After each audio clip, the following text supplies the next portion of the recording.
이놈, 박만서가 내 놈이 정령 사람이더냐? 내 죽어 귀신이 되어서라도 이 뼈에 사무친 원한은 결코 잊지 않을 것이다. 하늘이시여, 굽어 살피소서. 내 다음 생이 있다면 부디 내 놈이 내 아랫사람으로 태어나게 해주소서. 내 기필코 내 놈의 살점을 씹고 뼈를 갈아 마시며 이 고통을 1000배, 10,000배로 되돌려 주리라. 칠흑 같은 어둠이 내려앉은 사랑방 문틈 사이로 피 맺힌 절규가 터져나왔다. 그것은 단말마의 비명이라기보다 차라리 저주에 가까운 악귀의 울음소리였다. 방바닥을 긁어대며 내뱉는 여인의 목소리에는 서리빨 같은 도끼가 서려 있어 듣는 이의 오금을 저리게 할 정도였다. 밖에는 살을 애는 듯한 삭풍이 몰아치며 창호지 문을 미친 듯이 흔들어댔고 방 안의 촛불은 그 바람에 위태롭게 넘실거렸다. 그 불안한 불빛 아래 산발을 한 여인 유씨가 핏기 하나 없는 창백한 얼굴로 남편 박만석을 노려보고 있었다. 그녀의 입가에는 검붉은 피가 흘러내려 하얀 소복을 적시고 있었으나 눈동자만은 형형하게 빛나며 남편을 꿰뚫을 듯 응시했다. 방 한가운데 비스듬히 누워 장죽을 물고 있던 박만석은 아내의 처절한 저주에도 눈 하나 깜짝하지 않았다. 오히려 그는 귀찮다는 듯 인상을 찌푸리며 옆에 놓인 술병을 들어 벌컥벌컥 들이켰다. 술이 식도를 타고 넘어가는 소리가 적막한 방 안에 울려 퍼진 뒤 그는 입가에 묻은 술을 소매로 거칠게 닦아내며 빈정거렸다. 에이, 재수 없는 년 같으니라고. 죽을 때가 되었으면 곱게 갈 것이지. 어디서 감히 지아비에게 악담을 퍼붓는 게냐. 내년이 평생 그리 독하게 군이 집안에 복이 들어오질 않는 것이다. 어서 숨이나 끊어지거라. 그래야 내 새 장가도 들고 이 지긋지긋한 꼴도 안 보지 않겠느냐. 만석은 신고 있던 버선발로 죽어가는 아내의 어깨를 툭툭 걷어찼다. 마치 길가에 널브러진 짐승을 대하는 태도와 다를 바 없었다.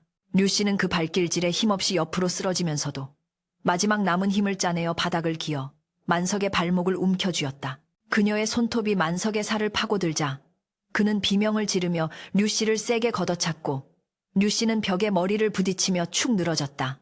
이 비극적인 광경은 한양 땅에서 소문난 남봉꾼 박만석의 집에서 벌어진 일상적인 풍경의 종말이었다. 박만석은 조상 덕에 물려받은 막대한 유산으로 평생 손에 물 한 방울 묻히지 않고 살아온 위인이었다.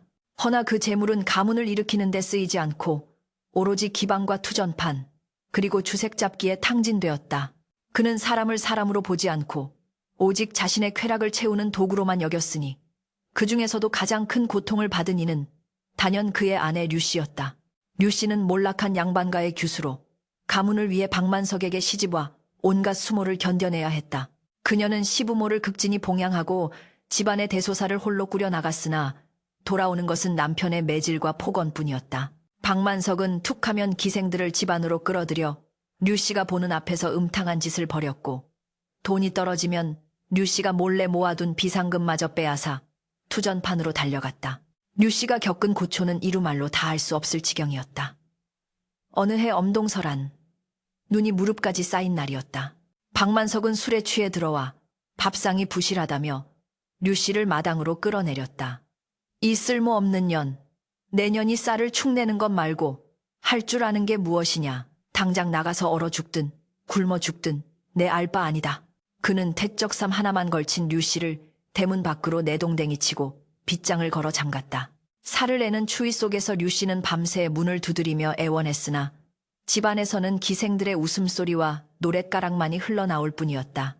그날 밤 류씨는 동상으로 발가락을 잃을 뻔했고 그 후유증으로 평생을 시름시름 앓아야 했다. 그러나 박만석은 약 한 첩 지어주기는커녕 병색이 완연한 아내를 보며 재수옴 붙었다며 침을 뱉곤 했다. 류씨의 가슴 속에는 억울함과 분노가 응어리져 단단한 돌덩이가 되었고 그것은 화병이 되어 그녀의 오장육부를 썩게 만들었다. 오늘 밤 류씨의 생명이 꺼져가는 이 순간에도 박만석의 만행은 멈추지 않았다. 그는 아내가 피를 토하며 쓰러졌다는 소식을 듣고도 투전판에서 판돈을 챙기느라 해가 질 때가 되어서야 귀가했다. 그리고는 죽어가는 아내 앞에서 한다는 소리가 고작 새 장가를 들겠다는 망언이었다. 류씨는 흐릿해지는 시야 속에서 남편의 얼굴을 마지막으로 눈에 새겼다. 술과 색에 찌들어 번들거리는 그 얼굴, 탐욕으로 가득 찬 눈빛, 비열하게 일그러진 인매. 그녀는 저승에 가서도 이 얼굴을 절대 잊지 않겠다고 다짐하고 또 다짐했다. 내 반드시 돌아오리라. 돌아와서 내 놈이 내게 준 이 고통을, 이 멸시를, 이 처절한 외로움을 똑같이 맛보게 해주리라. 그녀의 손에서 힘이 빠지고 고개가 툭 떨어졌다. 방 안의 공기가 일순간 차갑게 가라앉았고 밖에서 울어대던 부엉이 소리마저 뚝 그쳤다. 류 씨는 그렇게 한 많은 생을 마감했다. 눈을 감지 못한 채 허공을 응시하는 그녀의 두 눈은 죽어서도 꺼지지 않는 원한의 불꽃을 담고 있었다. 류 씨가 숨을 거두자 박만석은 혀를 차며 자리에서 일어났다. 기어이 같구만. 송장 치우는 것도 이리로다. 그는 하인들을 불러 시신을 수습하게 하고는 상중이라는 핑계로 기방에 틀어박혀 며칠을 보냈다. 조문객들이 찾아와도 상주가 자리를 비우니 장례는 엉망이 되었고 사람들은 박만석을 향해 손가락질을 하며 수군거렸다. 천하의 몹쓸 놈, 제 마누라 죽은 날에도 기생 끼고 술타령이라니 천벌을 받을게야. 하지만 박만석은 그런 비난 따위는 안중에도 없었다. 오히려 아내가 죽어 잔소리꾼이 사라졌다며 해방감을 만끽했다. 그는 류 씨가 남긴 폐물이며 옷가지들을 내다 팔아 노름 미천으로 삼았고 심지어 류 씨가 아끼던 자개장롱까지 기생에게 선물로 줘버렸다. 그의 방탕함은 브레이크 없는 마차처럼 파멸을 향해 질주하고 있었다. 허나 인과응보라 했던가. 류 씨가 죽고 난 뒤 박만석의 가세는 급격히 기울기 시작했다. 투전판에서는 연전연패하여 그 많던 논밭 문서를 모두 날렸고 믿었던 친구에게 사기를 당해 집 문서마저 빼앗길 처지가 되었다. 설상가상으로 원인 모를 병마가 그를 덮쳤다. 온몸에 붉은 반점이 돋아나고 살이 썩어 들어가는 괴질이었다. 용하다는 의원들을 찾아가 보았으나 다들 고개를 저으며 혀를 내두를 뿐이었다. 이것은 사람의 힘으로 고칠 수 있는 병이 아닙니다. 업보가 너무 깊어 하늘이 내린 형벌이니 그저 비는 수밖에 없습니다. 의원의 말에 박만석은 노발대발하며 상을 엎었지만 밤마다 찾아오는 고통은 그를 미치게 만들었다. 뼈마디가 뒤틀리고 살이 타들어가는 고통 속에서 그는 헛것을 보기 시작했다. 어두운 방구석에서 하얀 소복을 입은 여인이 자신을 노려보고 있었다. 그녀는 말없이 다가와 차가운 손으로 그의 목을 조르거나 배를 짓누르며 킬킬거렸다. 여보, 나야.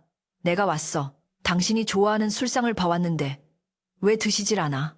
류 씨의 목소리가 귓가에 생생하게 들릴 때면 박만석은 공포에 질려 비명을 지르며 이불을 뒤집었었다. 저리가 썩 꺼지란 말이다. 그는 허공에 대고 손을 휘저었지만 잡히는 것은 아무것도 없었다. 집안의 하인들도 하나둘씩 도망치고 텅 빈 기와집에는 오직 병든 박만석과 귀신 들린 듯한 바람 소리만이 남았다. 화려했던 세간살이는 빚쟁이들이 다 가져가고 그는 차가운 냉방에서 썩은 멍석을 깔고 누워 빗물 섞인 죽으로 연명하는 신세가 되었다. 한때 한양 바닥을 주름잡던 부호 박만석은 이제 동네 아이들도 돌을 던지는 거지가 되어 있었다. 그의 몸에서는 송장 썩는 냄새가 진동했고 눈은 메탄이 들어가 초점을 잃었다. 겨울바람이 매섭게 몰아치던 어느 날 밤 그는 전생에 류 씨를 내쫓았던 그 대문 앞 뱃마루에 웅크리고 앉아 있었다. 뼈만 남은 손으로 앙상한 가슴을 감싸쥐며 그는 흐느꼈다. 춥다. 너무 춥구나. 배가 고파. 그것은 과거 류 씨가 겪었던 바로 그 고통이었다. 의식은 혼미해지고 몸은 점점 굳어갔다. 그때 그의 눈앞에 환영처럼 류 씨의 모습이 나타났다. 그녀는 싸늘한 미소를 지으며 그를 내려다보고 있었다. 박만석은 무언가 말하려 입을 달싹였으나 목구멍에서는 꺽 하는 괴이한 소리만 새어나왔다. 마침내 박만석의 고개가 툭 떨어졌다. 그는 류 씨가 죽었던 그 방이 아닌 차디찬 마루 밑에서 개처럼 객사했다. 그의 시신은 며칠이 지나서야 발견되었고 거적대기에 말려 이름 모를 야산에 대충 묻혔다. 누구 하나 그를 위해 울어주는 이 없었고 무덤가에는 까마귀들만이 모여들어 불길하게 울어댔다. 육신은 흙으로 돌아갔으나 그가 지은 업은 사라지지 않고 영혼에 깊이 새겨졌다. 저승의 명분은 공평하고도 냉정했으니 두 사람의 인연은 여기서 끝이 아니었다. 죽음은 끝이 아니라 새로운 시작을 위한 관문이었고 류 씨가 남긴 마지막 저주는 이제 현실이 되어 그들을 기다리고 있었다. 세월은 유수와 같이 흘러 수십 년의 시간이 지났다. 강산이 변하고 왕조의 기운이 쇠락해가던 조선 후기 경기도 양주의 어느 가난한 소장농의 집에서 계집 아이가 태어났다. 아이는 태어날 때부터 유난히 울음소리가 작고 겁이 많아 작은 소리에도 소스라치게 놀라곤 했다. 부모는 아이의 이름을 금이라 지었다. 금이는 자라면서 누구보다 순박하고 착한 심성을 보였으나 왠지 모르게 늘 주눅이 들어 있었고 사람의 눈을 제대로 마주치지 못했다. 마치 전생에 지은 큰 죄를 속죄하듯 그녀는 맺은 일을 도맡아 하며 불평 한마디 하지 않았다. 반면 한양의 명문가인 안동 김씨 가문에서는 귀한 딸이 태어났다. 그녀는 태어날 때부터 쏘아보는 눈빛이 예사롭지 않았고 자라면서 그 성품이 대쪽같이 올곧으면서도 한편으로는 서리빨처럼 매서워 아랫사람들이 벌벌 떨었다. 그녀는 훗날 최 씨 부인이라 불리게 될 여인이었다. 운명의 수레바퀴는 천천히 그러나 확실하게 두 사람을 향해 굴러가고 있었다. 류 씨의 사무친 한과 박만석의 씻을 수 없는 죄업이 시공간을 넘어 다시금 조우할 준비를 마친 것이다. 전생의 기억을 모두 잊은 채 전혀 다른 모습으로 다시 태어난 두 사람. 하나는 절대적인 권력을 쥔 시어머니로, 다른 하나는 그 앞에서 숨조차 크게 쉴 수 없는 며느리로 그 잔혹하고도 기이한 연극의 막이 서서히 오르고 있었다. 세월의 무상함 속에 운명의 톱니바퀴는 한치의 오차도 없이 맞물려 돌아가고 있었다. 금이가 18살이 되던 해 봄 기운이 완연하여 산천초목이 푸르게 물들었으나 그녀의 집안 형편만은 여전히 한겨울의 삭풍처럼 매섭기만 했다. 흉년이 들어 소장료조차 내기 힘든 상황에서 금이는 새벽별을 보고 나가 늦은 밤 달이 기울 때까지 밭을 메고 팻바느질을 하며 하루하루를 연명했다. 그녀의 손은 거친 흙일로 인해 처녀의 손이라기엔 너무나 투박하고 거칠었으며 얼굴은 늘 근심으로 그늘져 있었다. 이상하리 많지. 그녀는 태어날 때부터 죄인처럼 굴었다. 누가 시키지 않아도 가장 부순 일을 도맡아 했고 맛있는 음식이 생기면 감히 입에 대지도 못하고 부모나 동생들에게 양보했다. 동네 어르신들이 금이 저 아이는 전생에 나라를 팔아먹었나 어찌 저리 주눅이 들어 사나 라며 혀를 찰 정도였다. 그러던 어느 날 마을 어귀가 시끌벅적해지더니 화려한 옷차림의 매파가 금인의 초라한 살인문 안으로 들어섰다. 매파의 등장은 가뭄 끝의 단비처럼 혹은 마른 하늘의 날벼락처럼 집안을 뒤흔들었다. 경사 났네. 경사 났어. 이 집 딸 금이가 시집을 가게 생겼어. 그것도 저 건너 마을 안동 김씨 댁으로 말이야. 부모는 귀를 의심했다. 안동 김씨 가문이라면 고래등 같은 기와집의 논밭이 수만 평에 이르는 명문가였다. 반면 금이는 가진 것 없는 소장농의 딸이 아니던가. 알고 보니 그 댁의 외아들이 몸이 약하고 성정이 유약하여 가문을 건사하고 안살림을 야무지게 꾸려나갈 튼튼하고 착실한 며느리감을 찾던 중 금이의 소문이 그 댁 안방마님의 귀에까지 들어간 것이었다. 그 댁 마님이 보통 깐깐한 분이 아니신데 금이의 부지런함과 순박함을 높이 사셨다네. 혼수 하나 없이 몸만 오면 된다 하시니 이 얼마나 큰 홍복인가. 부모는 감지덕지하며 매파의 손을 잡고 눈물을 흘렸으나 정작 당사자인 금이의 가슴은 철렁 내려앉았다. 금이는 기쁨보다는 알 수 없는 공포가 엄습해옴을 느꼈다. 안동 김씨 댁 최 씨 부인. 그 이름을 듣는 순간부터 등줄기에 식은땀이 흐르고 심장이 옥죄어 오는 듯한 통증이 느껴졌다. 한 번도 뵌 적 없는 분이건을 왜 이름만 들어도 오금이 저리고 숨이 막히는 것일까?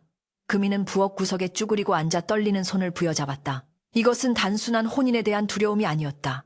마치 도살장으로 끌려가는 소가 죽음을 예감하듯 영혼 깊은 곳에서 울리는 경고음이었다.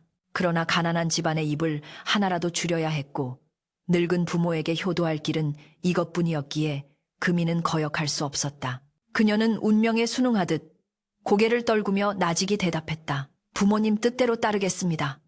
그 목소리는 마치 사형 선고를 받아들이는 죄수의 유언처럼 건조하고 슬펐다. 혼례 날은 빠르게 다가왔다. 연지곤지를 찢고 족두리를 쓴 금이의 모습은 고운 신부였으나 눈빛만은 겁에 질린 사슴과 같았다. 가마를 타고 김씨 댁으로 향하는 길, 덜컹거리는 가마 안에서 금이는 멀미가 날 정도로 어지러움을 느꼈다. 멀리서 들려오는 풍악 소리가 그녀에게는 장송곡처럼 들렸다. 마침내 가마가 김씨 댁의 소슬대문 앞에 당도했을 때 그 웅장한 위용의 금이는 압도당했다. 하늘을 찌를 듯 높은 담벼락과 육중한 대문은 마치 그녀를 가두기 위해 입을 벌린 거대한 감옥처럼 보였다. 대문을 넘어 마당에 들어서자 수많은 하인이 분주히 오가고 하객들이 북적였으나 금이의 눈에는 아무것도 들어오지 않았다. 오직 저 멀리 안채 대청마루에 앉아있는 한 여인의 실루엣만이 강렬하게 시야에 들어왔다. 안채의 주인, 최씨 부인은 비단 보료 위에 꼿꼿하게 앉아 있었다. 쉰이 넘은 나이에도 흐트러짐 없는 자태와 매서운 눈매는 보는 이를 긴장케 했다. 그녀는 오늘 아들을 장가 보내는 경사스러운 날임에도 불구하고 아침부터 이유 모를 짜증과 불쾌감에 시달리고 있었다. 가슴 한구석이 꽉 막힌 듯 답답하고 머릿속에서는 벌떼가 웅웅거리는 듯한 소음이 떠나질 않았다. 내 오늘따라 왜 이리 심기가 사나운고. 그녀는 쓴 입맛을 다시며 차를 한 모금 마셨지만 불쾌감은 가라앉지 않았다. 그때 마당 한가운데로 신부가 들어오는 모습이 보였다. 붉은 치마에 녹색 저고리를 입고 고개를 푹 숙인 채 들어오는 작은 체구의 여인. 최씨 부인의 눈이 가늘어졌다. 그리고 금이가 고개를 들어 잠시 시선이 마주친 그 순간 최씨 부인의 전신에 벼락이 치는 듯한 충격이 가해졌다. 그것은 단순한 미움이 아니었다. 혐오, 증오, 살해, 그리고 형언할 수 없는 분노가 뒤섞인 검붉은 감정의 폭발이었다. 처음 보는 아이였다. 저토록 순하게 생긴 아이에게 왜 이런 감정이 드는 것일까? 하지만 최씨 부인의 이성은 마비되었고 본능이 소리치고 있었다. 저것이다. 저것이 내 숨통을 조여오던 원흉이다. 전연을 짓밟아야 내가 산다. 최씨 부인은 찻잔을 쥐고 있는 손에 힘을 주어 찻잔에 금이 갈 정도로 부들부들 떨었다. 그녀의 눈빛은 금방이라도 금이를 집어삼킬 듯 이글거렸다. 금이 역시 최씨 부인의 눈을 보는 순간 다리가 풀려 그 자리에 주저앉을 뻔했다. 전생의 기억은 지워졌으나 영혼에 각인된 공포는 그대로였다. 저 눈빛, 나를 벌레 보듯 하는 경멸의 눈빛. 금이는 숨을 헐떡이며 시선을 바닥으로 떨구었다. 심장이 입 밖으로 튀어나올 것만 같았다. 혼례식이 어떻게 진행되었는지 금이는 기억조차 나지 않았다. 기계적으로 절을 하고 술을 따랐다. 신랑인 김도령은 창백한 얼굴에 선비 같은 풍모를 지녔으나 어머니인 최씨 부인의 기세에 눌려 제 목소리 한 번 크게 내지 못하는 위인이었다. 그는 금이에게 다정하게 대하려 했으나 금이의 온 신경은 저 뒤에서 자신을 노려보고 있는 시어머니에게 쏠려 있었다. 패백을 드릴 때가 되었다. 금이는 떨리는 손으로 밤과 대추를 받아들고 시부모님께 절을 올렸다. 시아버지 김대감은 허허 웃으며 덕담을 건넸으나 최씨 부인은 차가운 목소리로 일갈했다. 고개 들라. 그 목소리는 얼음장처럼 차가워 좌중의 공기를 얼어붙게 했다. 금이가 천천히 고개를 들자 최씨 부인은 싸늘한 미소를 지으며 말했다. 가난한 집딸이라 하여 걱정했더니 역시나 촌티를 벗지 못하였구나. 들어올 때 보니 걸음걸이가 경박하기 짝이 없고 눈빛이 흐리멍덩하니 우리 가문의 격에 맞을지 심히 우려되는도다. 첫 대면에서 며느리에게 쏟아부은 악담치고는 지나쳤다. 주위의 친척들과 하인들이 수군거렸으나 최씨 부인은 아랑곳하지 않았다. 명심하거라. 이 집안의 법도는 엄격하니 게으름을 피우거나 딴 마음을 먹었다가는 뼈도 못 추릴 것이다. 네가 가진 것이라곤 튼튼한 몸뚱이뿐이라 하니 그 몸이 부서져라 일하여 밥값은 해야 할 게다. 금이는 입술을 깨물며 눈물을 참았다. 명심, 하겠사옵니다 마님. 금이의 목소리는 모기 소리처럼 작았다.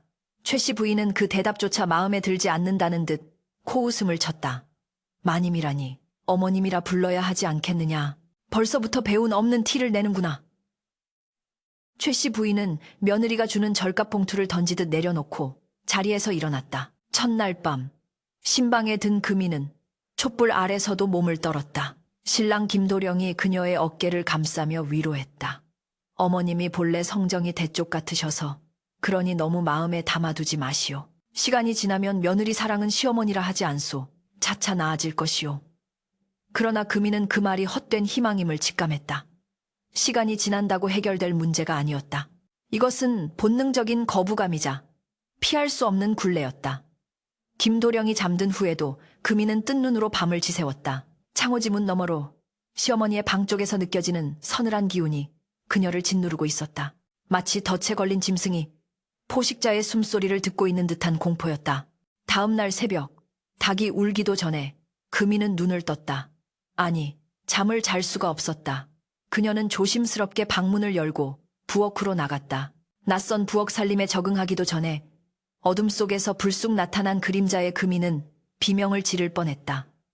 최 씨 부인이었다. 그녀는 이미 정장을 하고 매서운 눈으로 부엌을 감시하고 있었다. 새 며느리가 들어왔으면 날이 밝기 전에 문안 인사를 드리고 아침상을 준비하는 것이 도리이거늘 해가 중천에 뜰 때까지 잠을 자다니 게을러 터졌구나. 아직 사위가 캄캄한 새벽이었다. 금이는 억울함에 목이 메었으나 감히 말대꾸할 수 없었다.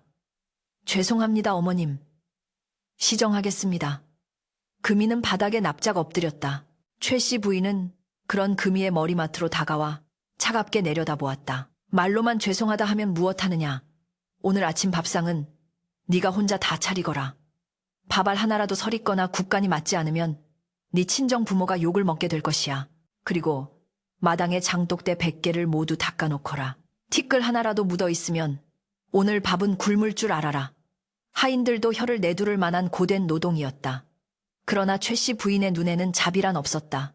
오히려 며느리가 고통스러워하는 모습을 상상하니 가슴속 묵은 체증이 내려가는 듯한 쾌감이 느껴졌다.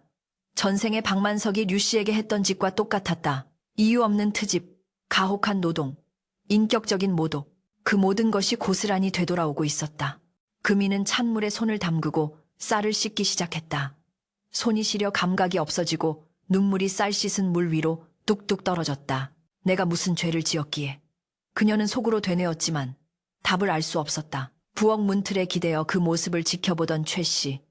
부인은 입가에 묘한 미소를 띄었다. 이제 시작이다. 내년이 어디까지 버티나 두고 보자꾸나.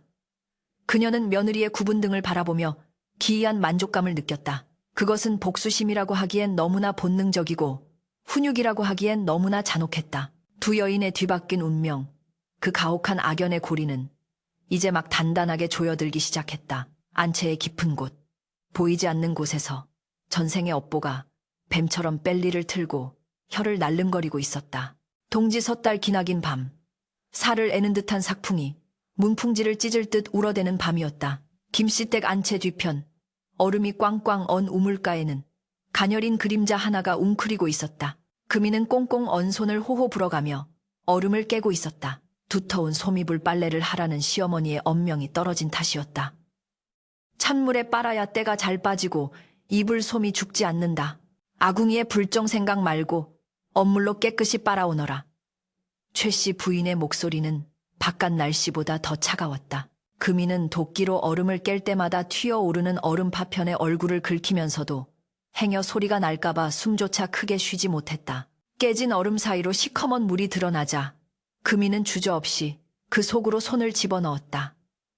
손끝이 닿자마자 수천 개의 바늘이 찌르는 듯한 통증이 전신을 강타했다. 뼈마디가 끊어지는 듯한 고통에 비명이 터져나올 뻔했지만 그녀는 입술을 꽉 깨물어 피를 내며 참아냈다. 빨랫방망이 소리가 둔탁하게 울려 퍼질 때마다 금이의 손등은 붉다 못해 검푸르게 변해갔다. 손가락 마디마디가 터져 피가 배어나왔고 그 피는 차가운 우물물에 섞여 희미하게 번져나갔다. 이는 전생에 박만석이 병든 류 씨를 엄동설 안에 냇가로 내몰아 빨래를 시켰던 그 광경과 소름 끼치도록 흡사했다.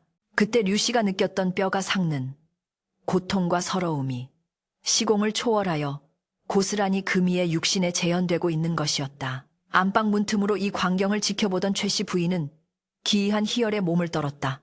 며느리가 고통스러워하며 어깨를 들썩일 때마다 가슴속 깊이 박혀있던 묵은 체증이 쑥 내려가는 듯한 상쾌함을 느꼈다. 그래, 더 괴로워하거라. 더 고통스러워해. 네가 아파야 내가 산다. 그녀는 자신의 이런 잔혹한 심리를 이해할 수 없었으나 멈출 수도 없었다. 그것은 이성이 아닌 영혼의 본능이 시키는 복수극이었다. 빨래를 마치고 젖은 몸으로 부들부들 떨며 들어온 금이에게 기다리고 있는 것은 따뜻한 아랫목이 아닌 차디찬 부엌 바닥과 초라한 밥상이었다. 최 씨 부인은 아들 김도령과 함께 기름진 쌀밥에 고깃국을 먹고 있었으나 부엌 구석에 차려진 금이의 밥상에는 쉬어버린 보리밥 덩어리와 생선 가시뿐이었다. 네가 천한 집에서 자라 귀한 음식을 먹으면 탈이 날까 염려되어 그리 차렸으니 감사히 먹거라. 생선 가시에도 살이 제법 붙어 있으니 알뜰히 발라 먹고. 최 씨 부인은 생선 대가리를 젓가락으로 집어 며느리의 밥그릇에 던지듯 놓았다. 금이는 눈물이 핑 돌았으나 배가 고파 그마저도 허겁지겁 먹어야 했다. 목구멍으로 넘어가는 생선 가시가 식도를 찌르는 듯 따끔거렸으나 그녀는 물 한 모금으로 그것을 억지로 삼켰다. 전생의 박만석이 류씨에게 먹다 남은 술상을 던져주며 개처럼 핥아먹으라고 조롱했던 그 순간이 이제는 며느리의 밥상 위에서 재현되고 있었다. 시집살이의 고통은 육체적인 학대에서 그치지 않았다. 최 씨 부인은 금이의 정신을 갉아먹는 교묘한 방법들을 동원했다.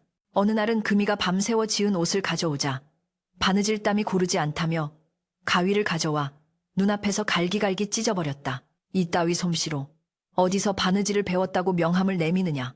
다시 해라. 오늘 밤 안으로 다 짓지 못하면 잠들 생각은 아예 말거라. 사흘 밤낮을 꼬박 세워 만든 옷이었다. 금이는 바닥에 흩어진 천 조각들을 부여잡고 소리 없는 오열을 토해냈다. 그녀의 열 손가락 끝은 바늘에 찔려 성한 곳이 없었고 눈은 침침해져 사물이 겹쳐 보일 지경이었다. 하지만 최 씨 부인은 눈 하나 깜짝하지 않고 촛불 심지를 돋우며 감시의 눈길을 거두지 않았다. 그녀는 며느리가 절망하는 표정을 볼 때마다 과거 남편이 자신의 소중한 폐물을 기생에게 줘버렸을 때 느꼈던 그 참담함이 씻겨나가는 듯한 착각에 빠졌다. 남편인 김도령은 이 참혹한 상황을 알면서도 침묵했다. 그는 천성이 유약하고 어머니의 기세에 눌려 사는 마마보이였다. 밤늦게 들어와 아내의 퉁퉁 부은 손을 보고는 어머니가 좀 과하시긴 하지만 다 자네를 가르치기 위함이니 참깨나 라는 무책임한 말만 늘어놓을 뿐이었다. 금이에게 남편은 의지할 곳이 아니라 또 다른 절벽이었다. 전생에 류씨가 겪었던 철저한 고립과 외로움이 현생의 금이에게도 똑같이 찾아온 것이다. 금이는 가끔 멍하니 허공을 응시하며 생각했다. 나는 전생에 무슨 대역죄를 지었기에 지아비에게도 버림받고 시어머니에게는 짐승 취급을 당하는가. 그녀의 마음속에는 점점 죽음의 그림자가 드리워지고 있었다. 우물에 몸을 던질까? 아니면 쥐약을 먹을까? 하루에도 수십 번씩 끔찍한 생각들이 머릿속을 맴돌았다. 그러던 중 결정적인 사건이 터지고 말았다. 최 씨 부인이 아끼던 옥놀이개가 없어진 것이다. 최 씨 부인은 대뜸 금이를 범인으로 지목했다. 집안에 도둑고양이가 들었구나. 내 며느리랍시고 들였더니 근본 없는 천한 버릇을 못 고치고 감히 시어머니의 물건에 손을 대다니. 금이는 펄펄 뛰며 결백을 주장했다. 어머님, 억울합니다. 저는 결코 손대지 않았습니다. 하늘에 맹세코 훔치지 않았습니다. 금이는 이마가 찢어지도록 방바닥에 머리를 두스며 읍소했다. 그러나 최 씨 부인은 듣지 않았다. 사실 놀이개는 최 씨 부인이 장롱 깊숙한 곳에 넣어두고 깜빡한 것이었으나 그녀는 이 기회에 며느리의 길을 완전히 꺾어놓기로 작정한 것이었다. 아니, 무의식 중에 그녀는 전생에 남편이 자신의 비상금을 훔쳐갔다고 누명을 씌우고 매질을 했던 기억을 며느리에게 덮어 씌우고 있었다. 전현이 이실직고 할 때까지 광에 가두고 물 한 모금 주지 마라. 최 씨 부인의 호령에 하인들이 달려들어 금이를 끌어냈다. 금이는 질질 끌려가며 남편을 향해 구원의 눈빛을 보냈으나 김도령은 고개를 돌려 외면해버렸다. 쾅! 무거운 나무 문이 닫히고 빗장이 걸리는 소리가 들렸다. 빛 하나 들지 않는 쌀광은 냉동고처럼 차가웠다. 바닥에는 쥐들이 찍찍거리고 퀴퀴한 곰팡이 냄새가 진동했다. 금이는 거적대기 위에 쓰러져 하염없이 눈물을 흘렸다. 추위와 배고픔보다 더 견디기 힘든 것은 억울함이었다. 차라리 죽여주십시오. 제발 저를 죽여주십시오. 그녀는 어둠 속에서 흐느꼈다. 그 모습은 수십 년 전, 눈 내리는 밤, 대문 밖으로 쫓겨나 떨던 류씨의 모습과 거울처럼 마주보고 있었다. 가해자가 피해자가 되고 피해자가 가해자가 되어 서로를 핥히는 지옥도가 완성된 순간이었다. 사흘이 지났다. 금이는 탈진하여 의식을 잃어가고 있었다. 입술은 터져 피딱지가 안 잤고 몸은 불덩이처럼 뜨거웠다. 차가워지기를 반복했다. 몽롱한 의식 속에서 기이한 환영이 보였다. 갓을 쓰고 도포를 입은 한 남자가 툇마루에 앉아 술을 마시며 킬킬거리고 있었다. 그 옆에는 소복을 입은 여인이 피를 흘리며 쓰러져 있었다. 남자는 여인을 발로 차며 욕설을 퍼붓고 있었다. 금이는 그 남자의 얼굴이 왠지 낯설지가 않았다. 아니, 너무나 익숙했다. 마치 거울을 보는 듯한 느낌. 저 남자는 누구지? 왜 내가 저 남자의 감정을 느끼는 거지? 금이의 영혼 깊은 곳에 봉인되어 있던 전생의 기억이 극한의 고통을 통해 조금씩 균열을 일으키고 있었다. 자신이 그토록 혐오스러운 짓을 저지른 가해자였다는 사실을. 아직은 깨닫지 못한 채 금이는 깊은 혼연 속으로 빠져들었다. 한편 안방에 앉아있던 최 씨 부인은 며느리를 광에 가둔 지 사흘째가 되자 묘한 불안감에 시달리기 시작했다. 처음에는 통쾌했으나 시간이 지날수록 가슴이 두근거리고 식은땀이 흘렀다. 밤마다 꿈속에서 웬 남자가 나타나 살려줘, 잘못했어 라고 비는 모습이 보였다. 그 남자의 눈빛은 며느리 금이의 눈빛과 똑같았다. 최 씨 부인은 거울 앞에 앉아 자신의 얼굴을 들여다보았다. 거울 속에 자신은 웃고 있었으나 눈에서는 피눈물이 흐르고 있었다. 내가 왜 이러는 게냐? 대체 왜 저 아이만 보면 미쳐버릴 것 같은 게야? 그녀는 떨리는 손으로 가슴을 움켜쥐었다. 며느리가 죽어가는 그 시각, 최 씨 부인 또한 영혼이 갉아먹히는 고통을 느끼고 있었다. 복수는 달콤한 꿀인 줄 알았으나 실상은 삼킬수록 내장을 태우는 독약이었다. 마을에는 흉흉한 소문이 돌기 시작했다. 김씨댁 며느리가 며칠째 보이지 않는다네. 그댁 마님이 며느리를 잡아먹으려 한다는 소문이 파다해. 밤마다 그 집 담장 너머로 여인의 곡소리가 들린다던데. 사람들은 최 씨 부인을 귀신 들린 시어머니라 부르며 수군거렸다. 그러나 최 씨 부인의 귀에는 아무것도 들리지 않았다. 그녀는 광열쇠를 만지작거리며 고뇌했다. 문을 열어줄 것인가? 아니면 이대로 끝을 볼 것인가? 그녀의 내면에서 류 씨의 원한과 최 씨의 양심이 치열하게 싸우고 있었다. 밖에는 다시 눈이 내리기 시작했다. 온 세상을 하얗게 덮어버릴 듯 펑펑 쏟아지는 눈은 과거의 그날처럼 무심하고도 잔인하게 쌓여만 갔다. 운명의 시간은 다가오고 있었다. 생과 사의 갈림길, 그리고 업보의 사슬을 끊을 것인지 영원히 묶일 것인지가 판가름 날 순간이 임박했다. 광 속에 갇힌 금이의 숨소리는 점점 옅어져 갔고 그녀의 생명줄은 촛불처럼 위태롭게 흔들렸다. 바로 그때 마을 어귀에 삿갓을 깊게 눌러 쓴 낯선 도승 하나가 지팡이를 짚으며 김씨댁 쪽으로 걸어오고 있었다. 그의 눈은 예사롭지 않은 광채를 띠고 있었고 굳게 담은 인매에는 비장함이 서려 있었다. 이 집안을 휘감고 있는 검붉은 원한의 기운을 감지한 그는 나직이 읊조렸다. 허허, 업보로다. 풀지 못한 매듭이 기어이 사단을 내는구나. 도승의 발걸음이 멈춘 곳은 굳게 닫힌 김씨댁의 대문 앞이었다. 걔 아무도 없느냐? 이 집안에 서린 원한의 도끼가 하늘을 찌르고 땅을 울리니 지나가던 객승이 차마 발길을 뗄 수가 없구나. 주인장은 당장 나와 이 미천한 승려의 말을 들으시오. 대문을 부술 듯 두드리며 외치는 도승의 목소리는 우렁우렁하여 마치 천둥 소리와 같았다. 흩날리는 눈발 속에서도 꼿꼿하게 서 있는 그의 모습에는 범접할 수 없는 위엄이 서려 있었다. 안채에서 불안에 떨던 최 씨 부인은 그 소리에 화들짝 놀라 가슴을 쓸어내렸다. 하인들이 달려나가 웬 미친 중이라며 쫓아내려 했으나 도승이 주장자를 바닥에 쿵 하고 내리찍자 장정 서너시 추풍 낙엽처럼 뒤로 나자빠졌다. 그 기세가 예사롭지 않음을 직감한 최 씨. 부인은 떨리는 다리를 진정시키며 대문 밖으로 나섰다. 어디서 온 스님이기에 남의 집 문전에서 이리 행패를 부리시오? 우리 집에는 시주할 쌀 한 톨 없으니 썩 물러가시오.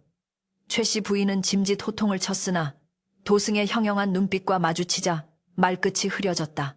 도승은 최 씨 부인을 뚫어지게 쳐다보더니 대뜸 혀를 차며 기가 막히다는 듯 웃음을 터뜨렸다. 허허, 시주를 받으러 온 것이 아니오. 사람을 죽이고도 두 다리 뻗고 자는 강심장이 있다 하여 구경하러 왔소이다. 마님, 지금 광에 가둬둔 그 아이가 죽으면 마님의 한이 풀릴 것 같소? 천만에 그 아이가 죽으면 마님은 영영 그 지옥불에서 벗어나지 못할 것이오. 최 씨 부인의 얼굴이 사색이 되었다. 아무도 모르는 집안의 내밀한 사정을 꿰뚫어보는 이 승려의 정체가 두려워졌다. 요망한 소리. 썩 닥치지 못할까. 최 씨 부인이 악을 썼으나 도승은 거침없이 대문을 밀치고 들어왔다. 길을 비키시오. 내 오늘 끊어질 듯 위태로운 인연의 끈을 다시 잇지 않으면 이 집안은 대대로 멸문지화를 면치 못할 것이 외다. 도승은 곧장 금이가 갇혀있는 광 쪽으로 성큼성큼 걸어갔다. 최 씨 부인과 하인들은 홀린 듯 그 뒤를 따를 수밖에 없었다. 도승이 광 앞에 서서 굳게 닫힌 자물쇠를 지팡이로 내리치자 철커덕 소리와 함께 쇠사슬이 끊어져 나갔다. 삐그덕거리는 소름 끼치는 소리와 함께 문이 열리자 퀴퀴한 곰팡이 냄새와 함께 냉기가 훅 끼쳐 나왔다. 어둠 속 거적대기 위에 널브러진 금이는 이미 사람의 형상이 아니었다. 얼굴은 반쪽이 되어 핏기가 하나도 없었고 입가에는 말라붙은 거품이 맺혀 있었다. 금이는 희미한 인기척에 간신히 눈꺼풀을 들어 올렸으나 초점은 이미 허공을 헤매고 있었다. 도승은 급히 품에서 단약을 꺼내 금이의 입에 물리고는 뒤따라 들어온 최씨 부인을 향해 소리쳤다. 마님! 이리 와서 이 아이의 얼굴을 똑똑히 보시오. 이 아이가 정녕 마님이 그토록 미워해야 할 원수요. 아니면 마님의 업보가 만들어낸 희생양이요. 최씨 부인은 주저주저하며 다가와 며느리의 얼굴을 들여다보았다. 죽음의 문턱에선 가여운 얼굴. 순간 최씨 부인의 가슴 속에서 알 수 없는 통증이 밀려왔다. 도승은 금이와 최씨 부인을 나란히 앉혀두고는 품에서 낡은 청동 거울 하나를 꺼내 두 사람 사이에 놓았다. 그리고는 표주박에 물을 담아 거울 위에 뿌리며 주문을 외기 시작했다. 수리수리, 마하수리, 업경대 이승의 죄를 비추는 거울. 열려라. 억겁의 세월을 건너 맺힌 원한의 실타래를 풀고 각자의 본래 모습을 비추어라. 도승의 연불 소리가 점점 빨라지자 신기하게도 청동 거울에서 희뿌연 연기가 피어오르더니 주변의 풍경이 일그러지기 시작했다. 윙윙거리는 이명과 함께 최씨 부인과 금이의 의식은 순식간에 현실에서 분리되어 시공간의 소용돌이 속으로 빨려 들어갔다. 춥고 배고팠던 그 겨울밤. 류씨가 죽어가던 그날의 기억 속으로 두 사람의 영혼이 내던져진 것이다. 최씨 부인의 눈앞에 생생한 환영이 펼쳐졌다. 그런데 기이하게도 그녀는 자신이 아닌 방바닥에 누워 죽어가는 류씨의 시선이 아닌 그녀를 발로 차고 있는 박만석의 시선이 되어 있었다. 최씨 부인은 자신의 의지와 상관없이 류씨를 향해 욕설을 퍼붓고 발길질을 했다. 이 재수없는 년, 입에서는 독설이 나갔지만 최씨 부인의 마음은 갈기갈기 찢어지는 듯했다. 아니야, 멈춰. 제발 그만해. 그녀는 소리치고 싶었으나 목소리가 나오지 않았다. 그녀는 거울 속의 박만석이 되어 자신이 전생에 당했던 그 끔찍한 폭력을 스스로 행사하고 있었다. 아내의 피 묻은 손을 뿌리치고 술을 마시는 그 잔혹함, 죽어가는 아내를 조롱하는 그 비열함. 최씨 부인은 전율했다. 내가 저런 괴물이었단 말인가? 아니 저건 내 남편인데 왜 내가 저놈의 짓을 하고 있는 게야? 혼란스러움 속에 그녀는 깨달았다. 지금 자신이 며느리 금이에게 하고 있는 짓이 전생에 박만석이 자신에게 했던 짓과 토씨 하나 틀리지 않다는 것을. 그녀는 괴물이 된 자신을 마주하고 비명을 질렀다. 반면 혼미한 의식 속에서 깨어난 금이는 정반대의 체험을 하고 있었다. 그녀는 차디찬 방바닥에 쓰러져 있는 류씨가 되어 있었다. 온몸이 부서질 듯 아프고 가슴 속에는 억울함과 분노가 불길처럼 타올랐다. 그리고 자신의 위에서 악귀처럼 날뛰는 남편 박만석을 올려다보았다. 그런데 그 박만석의 얼굴이 바로 자신의 얼굴이었다. 현재의 금이의 얼굴을 한 박만석이 사악하게 웃으며 자신을 내려다보고 있었다. 충격과 공포가 금이의 영혼을 강타했다. 저게 나라고? 내가 저토록 끔찍한 짓을 저질렀단 말인가? 내 아내를, 내 사람을 저토록 잔인하게 짓밟았단 말인가? 전생의 기억이 봇물 터지듯 밀려들어왔다. 기방에서 흥청망청 돈을 뿌리던 기억, 아내의 비상금을 훔치던 기억, 병든 아내를 내쫓던 기억, 그 모든 죄악이 파노라마처럼 스쳐 지나갔다. 으아! 금이는 짐승 같은 울부짖음을 토하며 현실로 돌아왔다.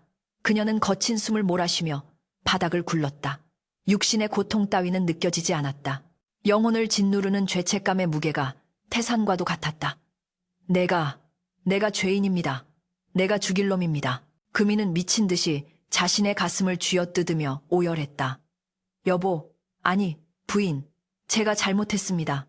제가 짐승만도 못한 놈이었습니다. 금이는 최씨 부인의 발치에 기어가 머리를 쾅쾅 부쉈다. 이마에서 피가 터져 흘러내렸으나 그녀는 멈추지 않았다. 그것은 단순한 사죄가 아니었다. 수십 년 전 죽어가며 류씨가 들었어야 할 사과였고 박만석이 살아서 갚았어야 할 참회였다. 금이의 눈에서 흐르는 눈물은 맑은 눈물이 아니라 붉은 피눈물이었다. 최씨 부인 또한 환영에서 깨어나 넋이 나간 사람처럼 앉아 있었다. 그녀는 자신의 손을 내려다보았다. 며느리를 때리고 꼬집던 그 손은 전생에 박만석이 휘두르던 그 손과 겹쳐 보였다. 아, 탄식과 함께 그녀의 눈에서도 뜨거운 눈물이 쏟아졌다. 그녀는 복수를 한다고 믿었으나 실상은 자신이 그토록 증오하던 박만석과 똑같은 괴물이 되어 있었던 것이다. 피해자가 가해자가 되고 그 가해자가 다시 피해자를 낳는 끔찍한 악순환. 그녀는 며느리 금이를 학대함으로써 전생의 남편에게 복수했다고 생각했으나 사실은 죄 없는 소녀의 육신을 빌려 태어난 영혼을 괴롭히며 자기 자신의 영혼마저 파괴하고 있었다. 내가 무슨 짓을 한 게야.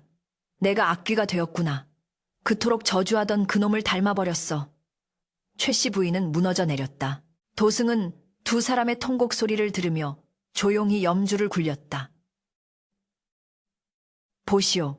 인과는 오차 없이 돌고 도는 법. 며느리 몸에 깃든 영혼은 전생에 당신에게 몹쓸 짓을 한 지압이요. 시어머니인 당신은 전생에 그토록 핍박받던 아내였소. 허나 보시오. 피해자였던 당신이 가해자가 되어 휘두른 칼날이 얼마나 날카로운지, 그리고 가해자였던 자가 이제 피해자가 되어 흘리는 눈물이 얼마나 뜨거운지. 도승의 목소리는 엄숙하고도 슬펐다. 전생의 지아비는 이제야 자신의 죄를 뼈저리게 깨달았고 전생의 아내는 복수가 낳은 또 다른 지옥을 보았소. 이제 어찌하시겠소? 이 질긴 악연의 고리를 여기서 끊으시겠소? 아니면 내 생까지 끌고 가 또다시 서로를 물어뜯으시겠소? 금이는 최 씨 부인의 치맛자락을 붙잡고 놓지 않았다. 어머님, 아니, 부인, 저를 죽여주십시오. 저는 살 가치가 없는 놈입니다. 제 살점을 씹어 드셔도 시원치 않을 죄인입니다. 부디 저를 죽여 그 한을 푸십시오. 금이의 목소리는 쉰 소리가 되어 끊어질 듯 이어졌다. 그녀는 진심으로 죽음을 원했다. 자신이 저지른 짓을 알게 된 이상 뻔뻔하게 살아 숨쉴 자신이 없었다. 최 씨 부인은 엎드려 우는 며느리, 아니 전생의 원수를 내려다보았다. 밉다. 사무치게 밉다. 지금 당장이라도 저 목을 조르면 수십 년 묵은 체증이 날아갈 것 같았다. 그러나 저 아이의 등, 매질로 멍이 든 저 등은 바로 자신이 만든 것이었다. 전생의 박만석이 류 씨에게 했던 짓을 자신이 똑같이 금이에게 했다는 사실이 뼈아프게 다가왔다. 최 씨 부인의 떨리는 손이 허공을 맴돌다가 천천히, 아주 천천히 금이의 피 묻은 머리 위로 내려앉았다. 그녀는 입술을 깨물며 끓어오르는 울음을 삼켰다. 일어나라. 목소리는 떨리고 있었다. 일어나라. 이 미련한 사람아. 그 한마디에 담긴 의미는 복잡했다. 그것은 용서이기도 했고 회한이기도 했으며 자기 자신을 향한 위로이기도 했다. 최 씨 부인은 금이를 억지로 일으켜 세웠다. 그리고 헝클어진 며느리의 옷매를 만져주며 처음으로 며느리의 눈을 똑바로 바라보았다. 그 눈 속에는 두려움에 떠는 18세 소녀 금이와 죄책감에 몸부림치는 전생의 남편 박만석이 함께 들어있었다. 우리는 둘 다 죄인이다. 최 씨 부인이 피 섞인 한숨을 토해냈다. 너는 전생에 나를 죽였고 나는 현생에 너를 죽이려 했다. 이제 비겼으니 그만하자. 이 지긋지긋한 싸움, 이제 그만하자. 최 씨 부인은 힘없이 금이를 껴안았다. 차가운 광바닥에서 두 여인은 서로를 부둥켜 안고 짐승처럼 울부짖었다. 그 울음소리는 광을 넘어 담장을 넘고 눈 내리는 밤하늘로 멀리 퍼져나갔다. 그것은 한 맺힌 원혼들이 비로소 해원을 고하는 소리였고 지독했던 업보의 사슬이 탁 하고 끊어지는 소리였다. 도승은 그 모습을 지켜보며 합장하고 고개를 숙였다. 나무 아미타불 관세음보살, 비로소 길고 긴 밤이 끝나는구나. 광의 문 밖으로 어느새 새벽 여명이 푸르스름하게 밝아오고 있었다. 광의 문이 활짝 열리고 칠흑 같던 밤을 몰아내듯 찬란한 아침 햇살이 마당 가득 쏟아져 내렸다. 지난밤의 폭설로 온 세상은 눈부시게 하얗게 빛나고 있었으나 김씨댁 안채에는 그보다 더 따스하고 기이한 온기가 감돌고 있었다. 하인들은 눈을 비비며 제 눈을 의심했다.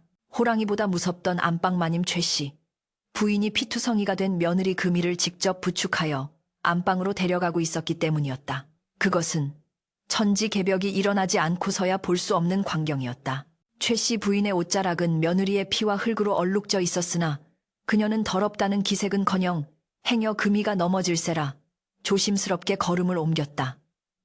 조심하거라. 발을 헛디딜라. 그 목소리에는 서리빨 같은 도끼가 사라지고 물기 어린 회한만이 가득했다.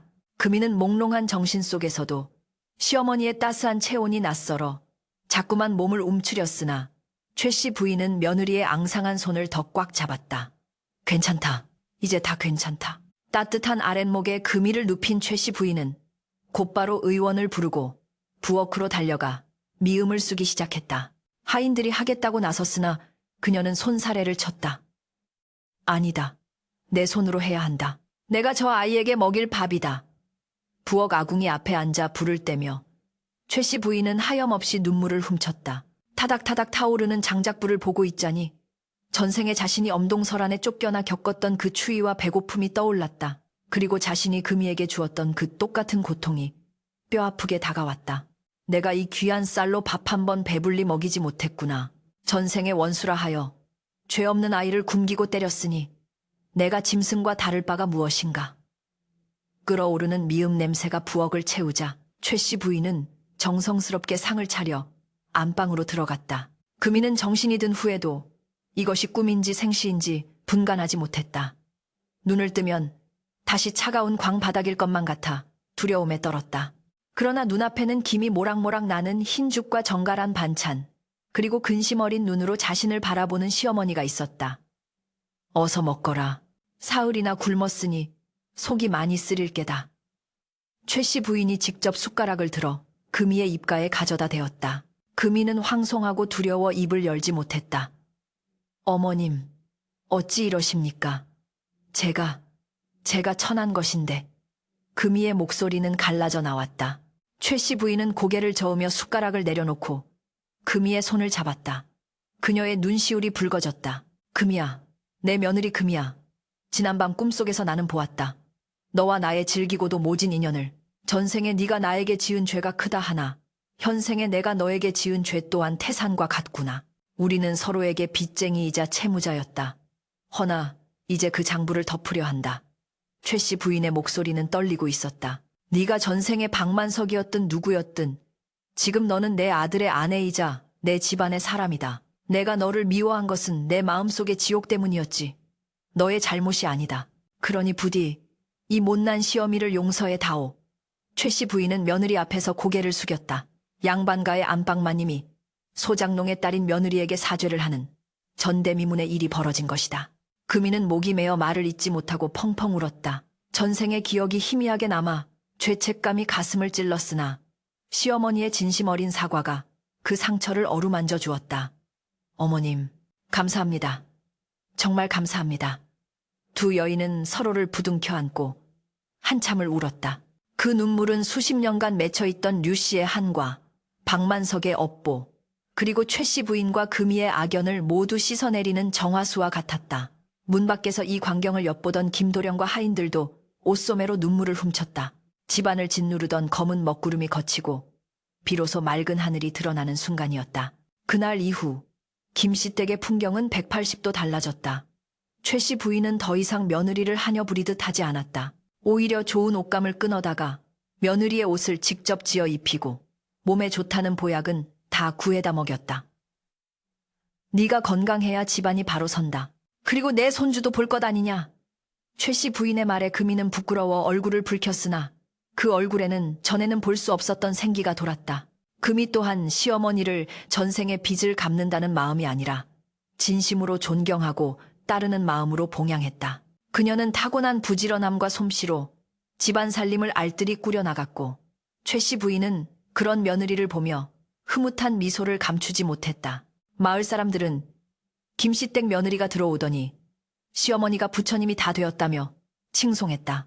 어느 화창한 봄날 최 씨 부인은 금이를 데리고 뒷산에 있는 작은 암자를 찾았다. 그곳은 지난밤 두 사람을 깨우쳐주고 호련히 사라진 도승이 머물다 간 곳이라 전해지는 곳이었다. 두 사람은 법당에 나란히 엎드려 절을 올렸다. 최 씨 부인은 마음속으로 빌었다. 부처님, 전생의 악연을 이생의 선연으로 바꾸게 해주셔서 감사합니다. 다시는 미움으로 제 영혼을 더럽히지 않겠습니다. 금이 또한 간절히 기도했다. 전생에 제가 지은 죄를 이생에서 갚게 해주셔서 감사합니다. 남은 생은 어머님을 친어머니처럼 모시고 남편을 섬기며 속죄하는 마음으로 살겠습니다. 절을 마치고 내려오는 길, 산길에는 진달래가 흐드러지게 피어 있었다. 최 씨 부인은 꽃 한 송이를 꺾어 며느리의 머리에 꽂아주었다. 곱구나. 꽃보다 네가 더 고와. 금이는 수줍게 웃었다. 그 미소는 봄 햇살보다 더 환했다. 계절이 바뀌고 해가 바뀌며 김씨 댁에는 경사가 끊이지 않았다. 금이는 건강한 아들을 낳았고 집안에는 아이의 울음소리가 우렁차게 울려 퍼졌다. 최씨 부인은 손자를 안고 덩실덩실 춤을 추었다. 우리 강아지, 우리 복덩이.